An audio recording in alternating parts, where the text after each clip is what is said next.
Hi, my name is Ian Fogarty. Welcome to my Pre-BETT Video Blog. Today I would like to talk to you about how smart interactive whiteboards allow my students to collaborate, debate, think critically, which are all vital components of the 21st century learning classroom. We might not want collaboration in the learning setting to look like collaboration in a business setting.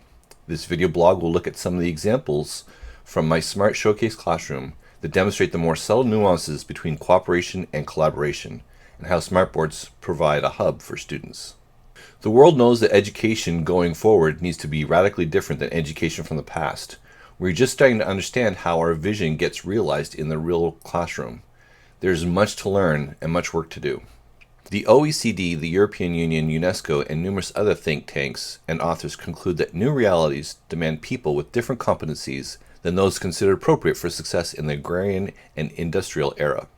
Multi-literate, creative, and innovative people are now seen as the drivers of the 21st century and the prerequisites to economic success, social progress, and personal empowerment, from the Shifting Minds document.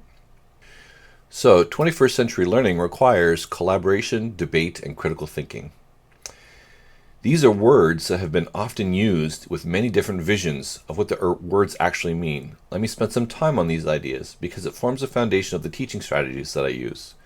Like any elite activity, it is the subtle details that make the difference between success and so-so. Let me talk about my Christmas preparations for a bit. This holiday season, my wife and kids and I decided to work together to prepare the house for the season's festivities. Decorations needed to be brought up from the basement, rooms needed to be cleaned, kitchen needed to be painted, and new moldings around the windows. The Christmas tree needed to be perfect. Each member of our team had particular expert skills. So we divided to conquer. My son, who was small, crawled underneath the stairs to dig out the boxes. I carried them up the stairs. The twins cleaned their room. My beautiful wife put the tree up and made sure the decorations were perfect. I crack-filled the ceiling and the walls, put a new color of paint on the walls, installed new moldings and baseboards. Each member had their task to do, and we did it well. I wonder how much time it would take and how many moderators would be required were my wife and I to attempt painting the room together.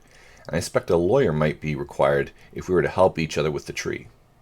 My business friends and many of my education colleagues would say that our teamwork in getting the house ready for the Christmas festivities was a great example of collaboration. We worked together to create a final product. I think that there is a time and place for this kind of teamwork and cooperation, but I disagree that this is collaboration. If our goal was to have a product, a home that was ready, then I judge this holiday season a great success. Our team was efficient and the product was perfect. No one needed to know how I did the painting, and I did not care very much about the details of the tree decorations. My wife still cannot crack fill or paint, nor can I decorate a tree. However, if the goal was to have the family in the same room, learning why one decoration looks better in this place and not that, if the goal was to have the twins learn how to paint, and for dad and sons all covered in paint to stand back and look at a job that might not be as good and probably took longer than if I'd done it myself, but was done together.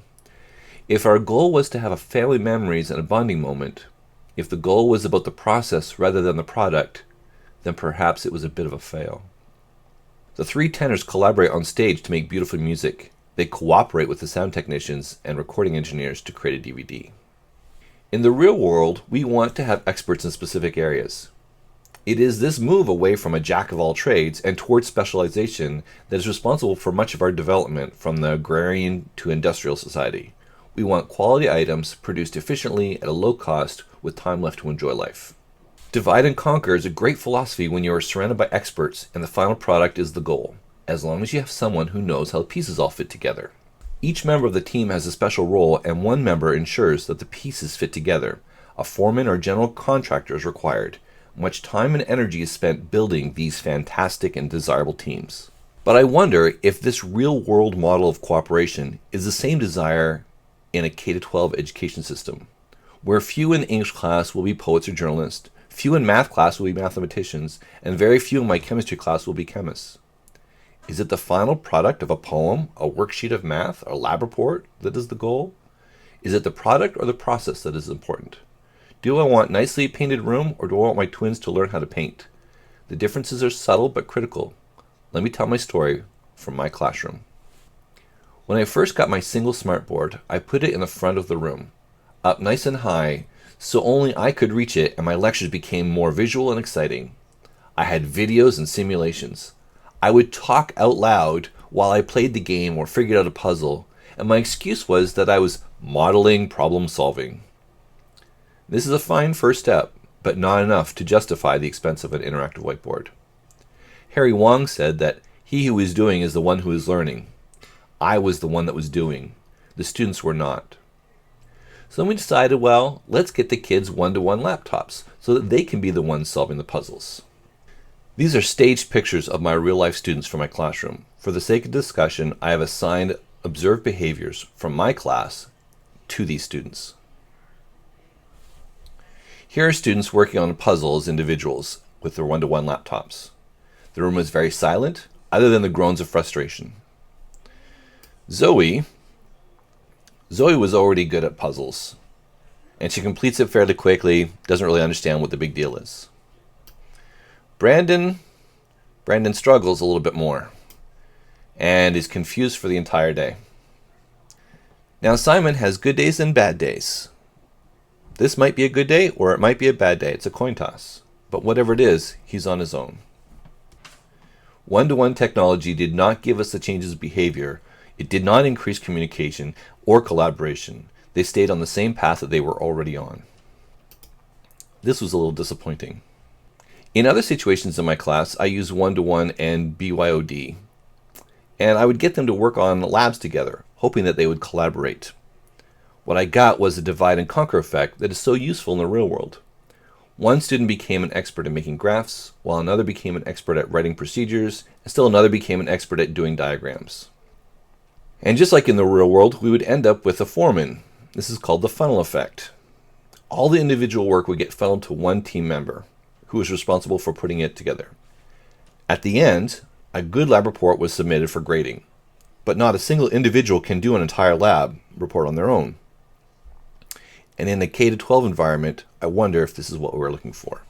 Is this collaboration or cooperation? I think they cooperated very well. I wonder if they collaborate.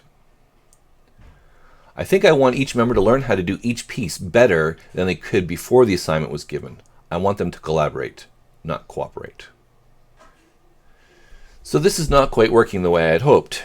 Maybe what we should do is put small groups around laptops. Maybe we should organize them into a single laptop with virtual puzzles, and then they'll have to work together and they'll have to collaborate. When students were solving puzzles, there was a battle to control the mouse called the Mouse Wars. The person who wins controls the conversation and the thought. This does not encourage communication, debate, arguments, conflict resolution, critical thinking, which altogether look like collaboration. This is not what I'm looking for as an educator. This is an impromptu picture taken in the middle of some collaborative work. We took 3 students and put them around an interactive whiteboard, and I think it really tells the tale. Each member of the group can contribute. It is the large size that allows space for each member of the group to interact with the work, and this is crucial for the team dynamics. So we decided to compare groups of 3 around smartboards compared to groups of 3 around laptops, and we got them to do 3 different levels of puzzles. One was through categorization, the next one was a little bit more challenging with recall, and last one was a really challenging puzzle. And so it turns out that the more challenging the task, the more effective that small groups around interactive whiteboards were. The more challenging the thought, the more crucial a collaborative hub is required. This smartboard gave them a chance to discuss. If the task was pretty easy, there's not much discussion to happen. But if the task is difficult and challenging, well, there's lots of critical thinking and debate required, conversation is crucial, and the large format of the smartboard seems to help with that. When students are gathered around a collaborative hub, it is more democratic. Now there is a chance for each person to voice their opinion. Different opinions will bring debate and conflict. Critical thinking is required to sort their way through to a solution, and now we can call it collaboration. Social constructivists would say that it is a conversation and social interactions that lead to a deeper understanding. Each member of the group has improved. Each member of the group has an aspect that they were not experts at the start. Each member got a chance to practice in a growth area. To sum up, given that competition for highest paying jobs is now a global contest, Any jurisdiction that is not pursuing a 21st century inspired learning agenda is doing a disservice to its youth and society as a whole. 21st century learning requires communication, collaboration, and critical thinking.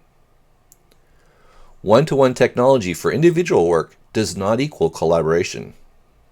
Smartboards should be used as collaborative hubs because of their improved social constructivism, their collaboration, and their improvement in 21st century learning.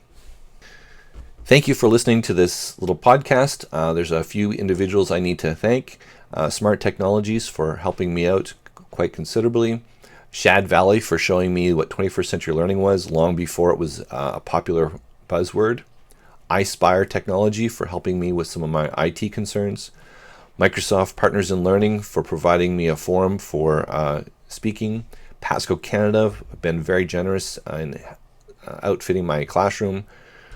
My high school and my province, Riverview High School in New Brunswick Department of Education, for allowing me to be away and to work on these interesting projects. If you need to contact me, here are my contact details, and I look forward to hearing from you. Thank you for your time.